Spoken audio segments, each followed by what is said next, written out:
Hello guys, welcome to today's lesson in applied linguistics. This is the third lesson, which is going to be about theories of language acquisition or learning, especially behaviorism, and other theories will be explained in the next videos. So behaviorism was developed by Pavlov and Skinner while carrying out a series of experiments on animals. They observed that dogs and birds could be taught to perform various tasks by encouraging habit formation. For them, learning is based on conditioning, a process of developing connections between stimulus and response, and habit formation as the behavior is reinforced, habits are formed. So for this approach, Pavlov and Skinner, they were carrying out some experiments on animals, and they observed that some animals, dogs, birds, are or could be taught to perform, could be trained to perform tasks. How uh, this goes? It goes by encouraging habit formation. Okay, so for them, learning also is based on conditioning, is based on uh, response stimulus. Okay, so it's response stimulus. There is a connection between response and stimulus, and the habit formation.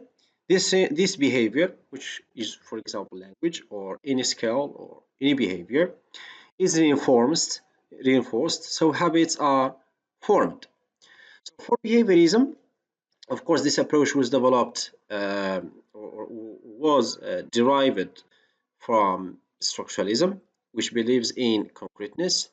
Everything that is concrete, observable, is subject to study. So for behaviorism, language pertains to an observable and measurable behavior. Okay, so for them, language is just like any other behavior, like any other skill or anything. It is observable, concrete, so it is subject to study. So for behaviorists, the children are born with blank state, that is, or what is also called tabula rasa, which means that the mind is in state zero. Okay, to put it simply, it is the social environment which helps them learn or acquire a language. For them, social environment is crucial in learning or acquiring any behavior, as it provides feedback on learners' performance. So for behaviorism, children are born with nothing in their mind. So we're born, their mind is like a blank paper, okay, tabula rasa, as they call it.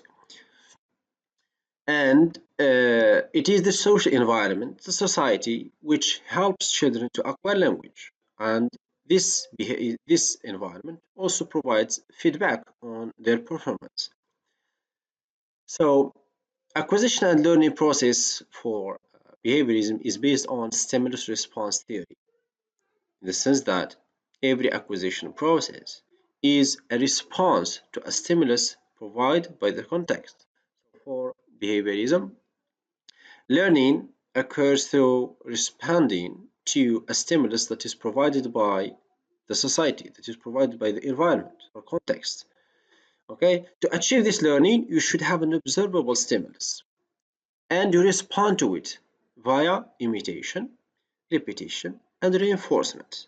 Okay, this latter, that is reinforcement, leads to reward. Okay, which can be either positive reward or negative reward. So if the reinforcement uh, is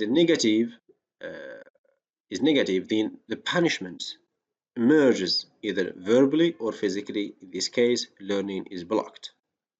If it is positive, a reward is given either verbally or physically, of course. In this case, learning process is taking place. So for example, a teacher would say to the students, this is a book. He would show them the book and say, this is a book.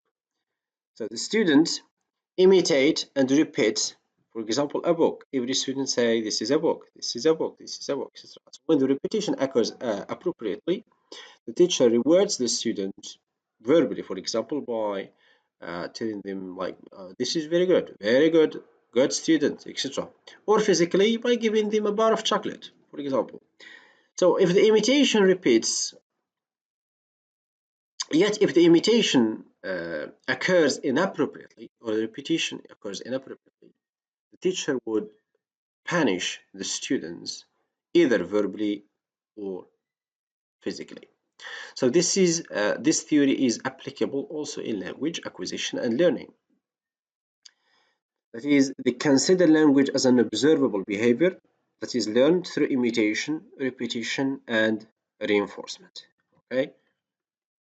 For the behaviorists, language is a mechanical process which proceeds by means of frequent reinforcement of a stimulus response sequence.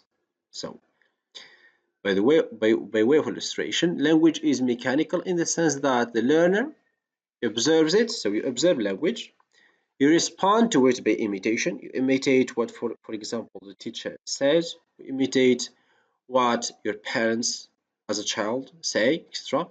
And then you learn it. So you learn language by imitation, by observation, imitation, and reinforcement, etc. So this is a result. This results in getting habitual to language. Okay, so they get habit of using language without questioning it, etc. You just learn it as it is provided to you. This approach, of course, has limitations in the sense that it gives much importance to the environment, which is good, but they neglect the human mind.